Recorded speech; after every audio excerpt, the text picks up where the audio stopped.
বৈশাখ মাসের প্রথম দিন হয় বাঙালির নববর্ষ উৎসব। বাঙালির প্রাণের উৎসব হলো পহেলা বৈশাখ। এই পহেলা বৈশাখের পর থেকেই কিন্তু আস্তে আস্তে আমরা গ্রীষ্মকালে প্রবেশ করি। বৈশাখ মাস, জ্যৈষ্ঠ মাস এই সময়গুলোতে প্রচণ্ড পরিমাণে গরম থাকে। সো বৈশাখ মাসে বা বৈশাখের এই প্রথম দিন আমাদের সবার একটা প্রতিজ্ঞা হওয়া উচিত যে গ্রীষ্মকাল থেকে আমাদের যে রোদটা রয়েছে, যে তাপমাত্রাগুলো বৃদ্ধি পায়, সেটা থেকে বাঁচার জন্য গাছ লাগানো উচিত। সো পয়লা বৈশাখে আমরা সবাই একটা বিষয় প্রতিজ্ঞাবদ্ধ যদি হতে পারি যে অন্তত হলো নিজের সাধ্য মতো একটি হলেও গাছ লাগাবো, তাহলে আমাদের গোটা পৃথিবীতে যে গ্লোবাল ওয়ার্মিং ব্যাপারগুলো হয়েছে, যে টেম্পারেচারগুলো বেড়ে যাচ্ছে, এগুলো থেকে অনেকটা আমরা রিলিফ পেতে পারি। তাছাড়াও আপনি ঘরকে ঠান্ডা রাখার জন্য স্নেক প্ল্যান্ট লাগাতে পারেন। এটা আমি এর আগেও বলেছি। আজকে একটা নতুন গাছের সাথে আপনাদের পরিচয় করিয়ে দেব। সেটা হলো এই যে পিস লিলি। এই পিস লিলিটা কিন্তু ঘরের মধ্যে যদি আপনি রাখেন তাহলে ঘরটা ঠান্ডা হবে।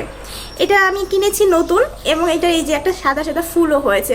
সো আমার কাছে মনে হয় যে শুধুমাত্র একজন বা দুইজন মানুষ মিলে আমাদের পৃথিবীটাকে আমরা সুন্দর করে তৈরি করবো, এমনটা কখনোই হতে পারে না।